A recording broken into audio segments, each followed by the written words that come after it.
All right, so now when we flip over, and this is whenever we now have the whole thing where the bad news comes. So everyone go, wah, wah, wah. Wah, wah, wah.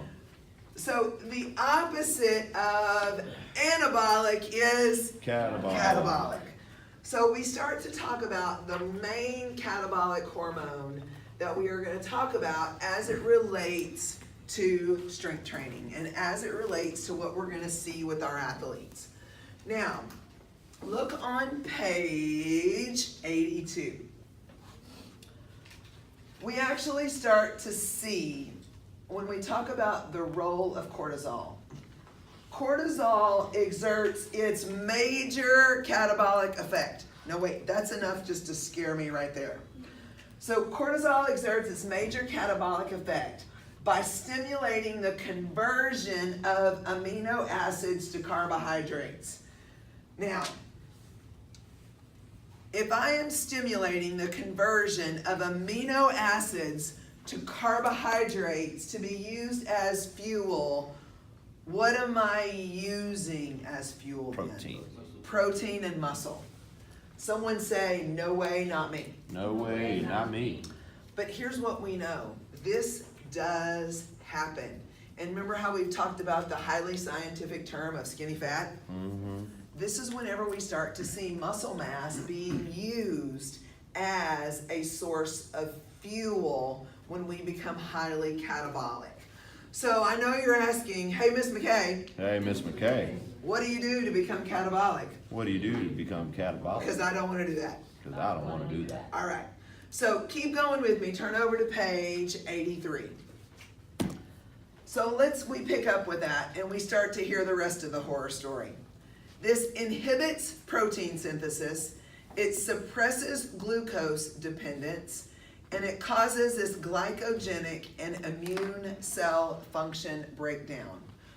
Cortisol has a catabolic effect on type 2 fibers, which might be at least in part because they have more protein than type 1 fibers. But cortisol may still be involved in the controlled degradation of type 1 fibers as well. So here's what we know. When we take our type 2 athlete and we chronically expose them to overtraining, they can no longer stay chronically anabolic because we have not given them the opportunity to repair, rebuild, and reboot. And they possibly could have done that through their own bad habits. Number one, we as coaches and trainers can cycle our programs to where our athletes won't be overtrained. Or the athlete, many times, if you take an athlete that is super mentally driven and they are doing the workout that the coach or the trainer is having them do it, and then they're doing an additional workout on their own that they're not really telling any of their strength coaches or trainers about, this is when we see catabolic levels go up. When we see athletes not paying attention to nutrition and are having this crazy insulin spiking sensation, and then when we also see athletes not taking care of sleep in adult people that are not pregnant and not growing, when is the most important time when your pituitary gland cranks out growth hormone? Sleep. During sleep. Friends, athletes, people, if you are not managing your workout, managing your nutrition, and managing your sleep, there is no way you can be your best athlete or be your healthiest human. And I'm all about creating fabulous athletes, but I'm also about creating healthy humans. You know, I'm in it for you when you are in your years of healthy athletic competition, but I'm also in it for you from now until you're 90. And you know what? Let's keep our endocrine system functioning as Efficiently and effectively as it can throughout the rest of our lives. in managing insulin. It's almost like the dominoes fall this way, but if you don't end up, this is a great example. Did y'all ever see where all of a sudden, do you want to see Pee-wee's Big Adventure? Have y'all seen? Yeah. Okay. See, I'm so glad to know y'all are seeing all these old movies. Okay. All right. So all of a sudden, you know, Pee-wee wakes up in the morning and he hits this, and it's this whole thing that goes through his house. And then all of a sudden it gets to the end where it hits the button, and then all of a sudden it makes the bread even fly into the toaster. And then breakfast is ready. Think about insulin as that final stage of the dominoes where breakfast falls into the toaster. Because here's what we know. It really doesn't matter what's going on here if you are jacking with your insulin all the time. If you are consistently jacking with your insulin through crappy nutrition, your odds of going catabolic are so much greater than your odds of being chronically anabolic. It all comes down to what you're putting in your mouth.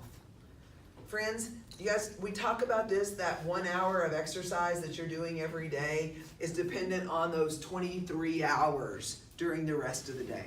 It depends on how you're sleeping. It depends on what you're eating. It depends on how you're moving. How are you dealing with your stress levels? All of those things are so much more important to fuel that exercise program that you are so dedicated to. Okay? Go down and we talk more about cortisol.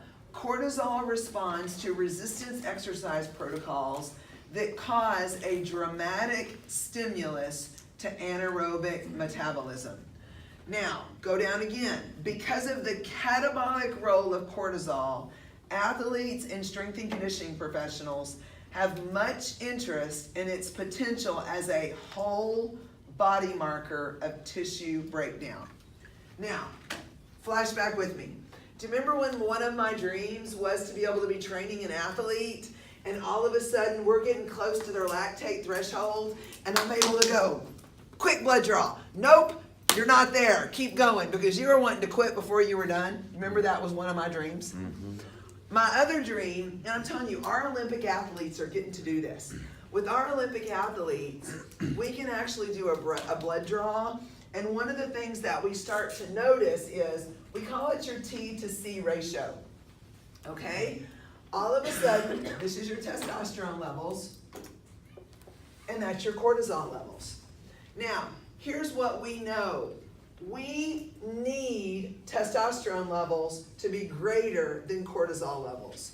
So if we were able to get a baseline measure of testosterone levels and cortisol levels, this could dictate our training protocol for every one of our athletes.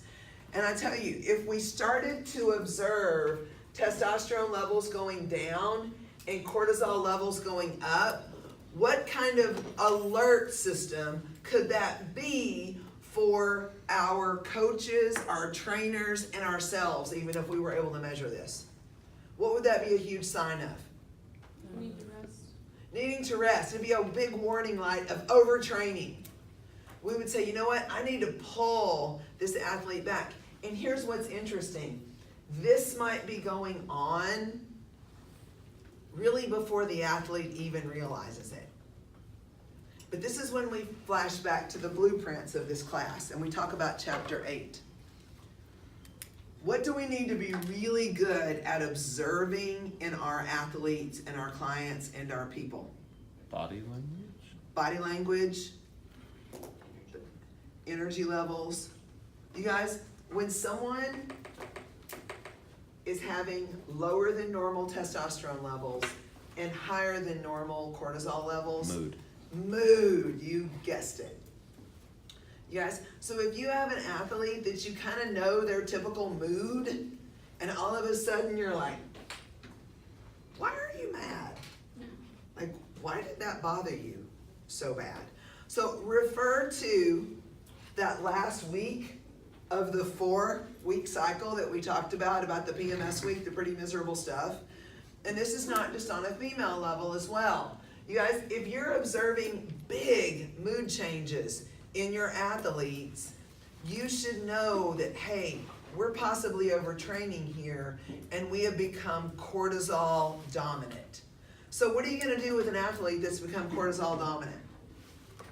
Active recovery, active We're gonna rescue. take them through a couple days of active recovery. We're gonna get them in the pool. We're gonna have them really cycle back a little bit until you start to see the mood stabilize. Friends, I guarantee you in your training career, you will start to have this testing available to you. You really will. Like I said, we already do it at the Olympic training centers. Some college levels are actually starting to do it as well.